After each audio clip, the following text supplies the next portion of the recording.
जय महाराष्ट्र मित्रांनो. Higher energy म्हणजे काय समजलं, हायर व्हायब्रेशन्स म्हणजे काय समजलं. या दोन्हीला एकत्र करायचं, गटोळं बांधायचं, शिदोरी बनवायची, काम करायला उतरायचं.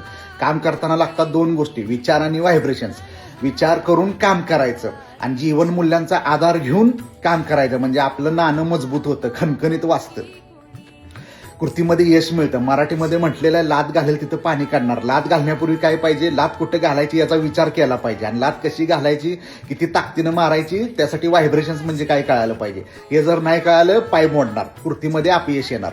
कृती करताना विचार करून करायची असते आणि कृतीमध्ये जीवन मूल्यांचा जितका वापर करू, चांगल्या पद्धतीनं जितकं करू, त्यावेळी आपले व्हायब्रेशन्स अधिक चांगल्या पद्धतीनं निर्माण होतात. असं कृती करताना दोन गोष्टींची गरज लागते, एनर्जी आणि व्हायब्रेशनची, विचार आणि जीवन मूल्यांची. त्यावेळी कृतीमध्ये यश मिळतं. या सगळ्याला मराठीत काय म्हटलेलं आहे, लहानपणी आपल्याला तहानभूक विसरून काम करायची.